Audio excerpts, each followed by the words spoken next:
Assalamualaikum warahmatullahi wabarakatuh. Halo semuanya, perkenalkan kami dari kelompok 5 Hukum Acara Perdata kelas K1. Izin untuk membuat video terkait video pembelajaran proses pemeriksaan persidangan. Namun sebelumnya izin untuk memperkenalkan diri terlebih dahulu. Perkenalkan saya Sila Octavia dengan NPM 2430601189. Lalu selanjutnya Saya Krisma Harani dengan NPM 2420601058. Saya Gracita Dava Wasila dengan NPM 2410601035. Saya Kurnia Ayu Agustin dengan NPM 2420601049. Saya Rifani Alicia dengan NPM 2420601092. Saya Isnani dengan NPM 2420601089. Saya Siti Asif Kami dengan NPM 24201192. baik, langsung saja masuk ke video selanjutnya. Selamat menyaksikan. Halo semua, kita masuk ke pembahasan yang pertama, yaitu pembacaan gugatan. Namun sebelum itu, perlu diketahui terlebih dahulu apa itu gugatan. Gugatan adalah suatu tuntutan hak yang mengandung sengketa. Dalam gugatan, bisa diajukan minimal dua pihak atau lebih. Apabila dua pihak terdiri atas penggugat dan tergugat. Apabila lebih dari dua pihak, biasanya terdiri dari penggugat, tergugat, ataupun turut tergugat. Dalam hal ini, gugatan biasanya dalam sengketa prestasi, sengketa waris, maupun sengketa yang lainnya. Dalam pemeriksaan pokok perkara di pengadilan diawali dengan pembacaan gugatan. Dalam hal ini, kedua belah pihak harus hadir di pengadilan. Apabila salah satu tidak hadir, maka sidang dapat ditunda. Nah, dalam gugatan ini terdapat identitas, posita, ataupun petitum. Posita sendiri adalah dalil-dalil yang menjadi alasan kenapa gugatan itu diajukan. Lalu petitum adalah tuntutan hak dari si penggugat. Nah, apabila tergugat tidak hadir di pengadilan, maka sebanyak 3 kali, walaupun tergugat ini telah dipanggil secara patut, maka hakim dapat mengeluarkan putusan yang biasa disebut dengan putusan first take. Apa sih putusan first take itu? Putusan first take yaitu suatu putusan yang dikeluarkan oleh majelis hakim karena salah satu pihak tidak hadir dalam persidangan. Dalam hal ini biasanya adalah pihak tergugat. Nah, pembacaan gugatan dapat dilakukan oleh hakim ataupun dari pihak penggugat. Namun biasanya dalam pengadilan Indonesia, biasanya gugatan ini dibacakan oleh si penggugat. Nah, penggugat tidak diperbolehkan merevisi ataupun mengganti isi dari gugatan. Nah, apabila penggugat ingin mengganti gugatannya setelah pihak tergugat ini membuat jawaban gugatan penggugat, maka penggugat harus meminta izin terlebih dahulu kepada pihak tergugat guna untuk mengubah gugatannya. Dalam hal ini, gugatan itu juga bisa dicabut apabila si penggugat ingin mencabutnya tetapi sesuai dengan undang-undang. Selanjutnya adalah pemanggilan para pihak. Nah, pemanggilan para pihak ini dilakukan oleh jurusita ataupun petugas dari pengadilan. Nah, dalam hal ini jurusita melakukan pemanggilan kepada para pihak dengan menggunakan surat resmi dari pengadilan. Dan dalam hal ini pemanggilan biasanya dilakukan secara patut sebanyak 3 kali pemanggilan dengan menggunakan surat dari pengadilan. Nah, pemanggilan ini dilakukan maksimal H-3 sebelum sidang dimulai. Nah, kemudian ada juga mediasi. Mediasi merupakan langkah awal untuk menyelesaikan sengketa secara damai sebelum perkara disidangkan. Nah, di sini hakim wajib untuk berusaha mendamaikan para pihak sebelum kesepakatan itu dibuat. Nah, jika kesepakatan tertulis sudah dibuat, maka akan dibuat putusan perdamaian yang bersifat final, mengikat, dan tidak dapat dibandingi, serta dapat langsung dilaksanakan. Nah, proses mediasi ini dilakukan secara tertutup di ruang mediasi pengadilan yang dihadiri oleh para pihak dan juga mediator. Mediasi hanya boleh dilakukan di pengadilan dan tidak dikenakan biaya. Ada juga tahapan mediasi di pengadilan. Yang pertama adalah pramediasi. Di sini, mediator melakukan persiapan untuk membangun kepercayaan dan menghubungi para pihak untuk menentukan waktu dan tempat dilakukannya mediasi. Nah, yang kedua merupakan pelaksanaan mediasi. Di sini para pihak bertemu, menyampaikan permasalahan dan bernegosiasi untuk mencari alternatif solusi dan memutuskan kesepakatan. Serta yang terakhir merupakan implementasi mediasi. Di sini, para pihak melaksanakan hasil dari kesepakatan yang telah dibuat dalam proses mediasi tersebut. Selain itu, ada juga syarat sah dalam perdamaian. Nah, syarat sahnya ada 4. Yang pertama, merupakan atas persetujuan dari kedua belah pihak. Kemudian, bersifat mengakhiri sengketa. Lalu, berdasarkan sengketa yang telah ada, serta dibuat secara tertulis. Nah, perdamaian dapat mencakup seluruh atau sebagian dari tuntutan. Jika hanya sebagian, maka hakim wajib untuk melanjutkan pemeriksaan untuk bagian yang belum disepakati. Apabila mediasi tidak berhasil, mediator wajib untuk melaporkan secara tertulis kepada hakim untuk melanjutkan pemeriksaan perkara. Nah, apabila mediasi ini disepakati dan terjadi perdamaian, maka mediator memberikan akta perdamaian yang dimana sengketa tersebut tidak dilanjutkan dan tidak dilanjutkan kepada pembacaan gugatan. Setelah pembacaan gugatan dilanjutkan jawab-menjawab atau sering biasa disebut jawab jinawab. Dalam persidangan acara perdata adalah suatu tahapan proses menyurat formal di pengadilan antara penggugat pihak yang mengajukan gugatan dan juga tergugat pihak yang digugat. Urutan jawab-menjawab terjadi setelah pembacaan surat gugatan oleh penggugat dan upaya damai atau mediasi tidak berhasil. Jawab-menjawab ini dimulai dari gugatan, kedua jawaban, setelahnya replik, kemudian duplik.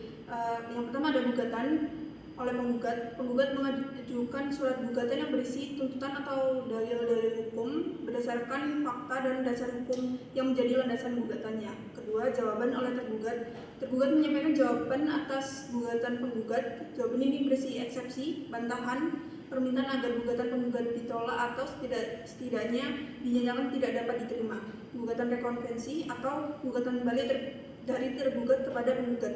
Ketiga, ada replik oleh penggugat. Penggugat menanggapi jawaban tergugat dalam replik. Penggugat akan membantah eksepsi atau bantahan yang diajukan tergugat dan memperkuat dalil-dalil gugatannya. Keempat, ada duplik oleh tergugat. Tergugat menanggapi replik penggugat.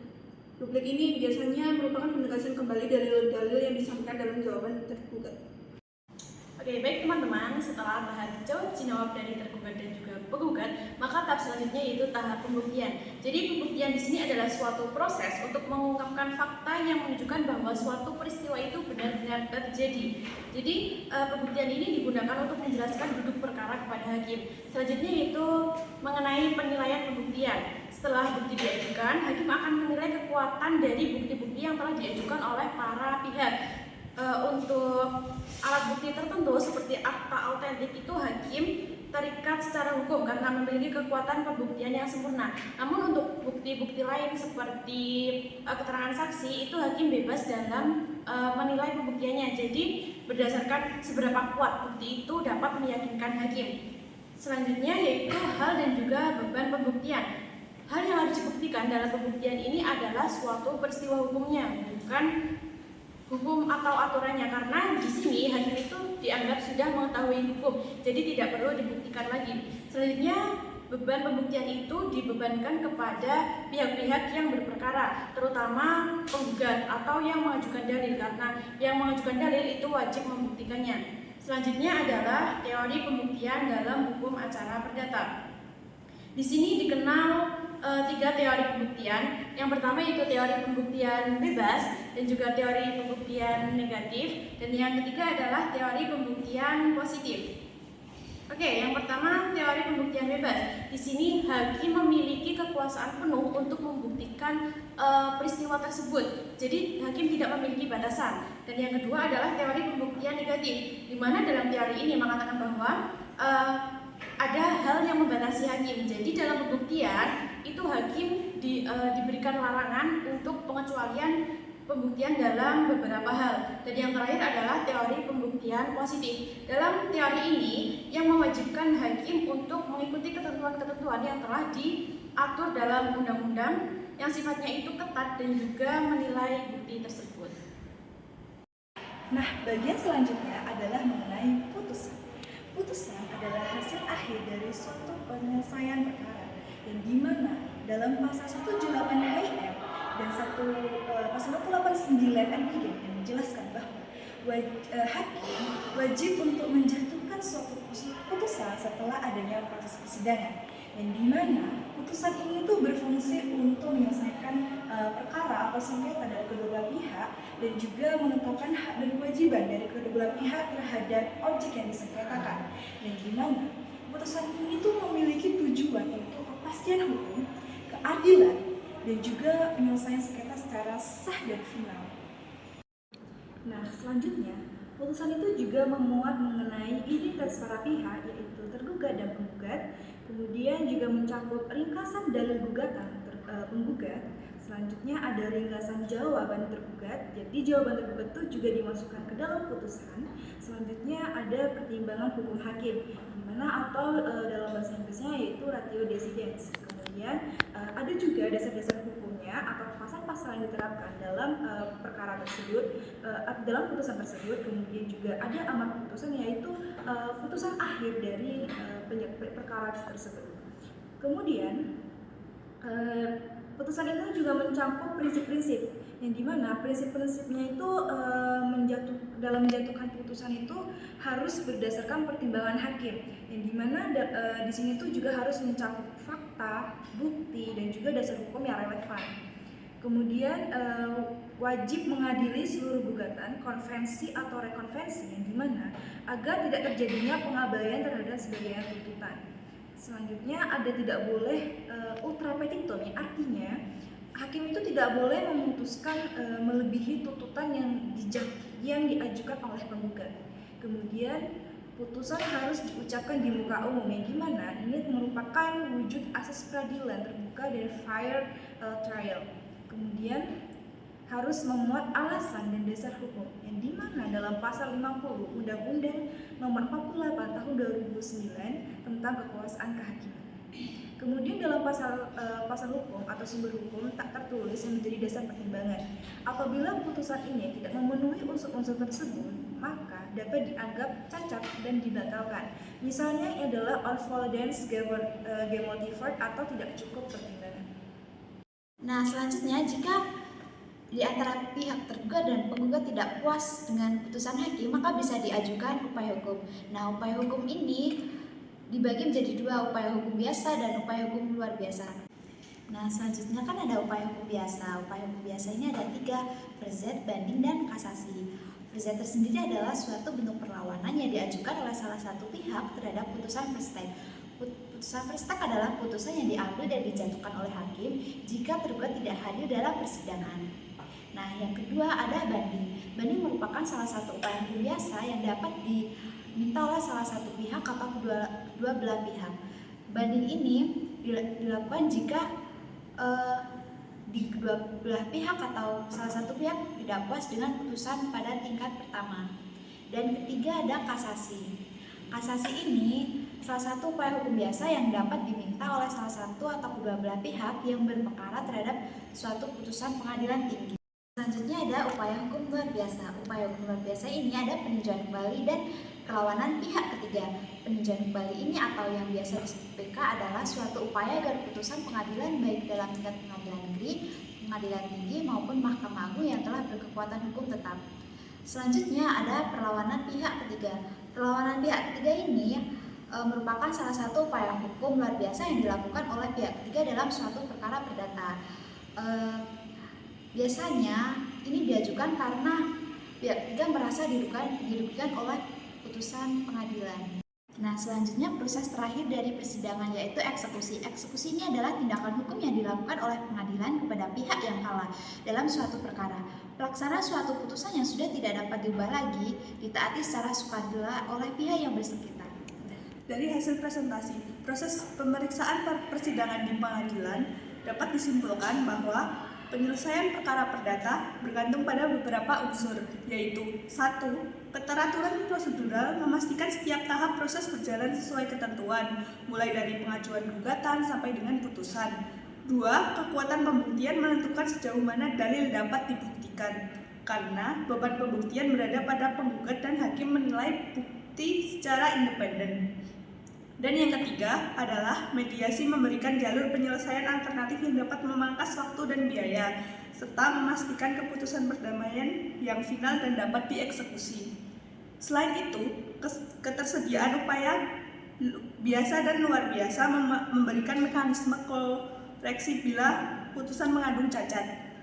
Secara praktis, persiapan dokumen dan bukti yang rapi, kehadiran tepat waktu, serta pendekatan kooperatif pada tahap mediasi adalah langkah krusial untuk mencapai hasil yang efektif dan berkeadilan.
Semoga bisa bermanfaat untuk kita semua. Sekian, terima kasih. Wassalamualaikum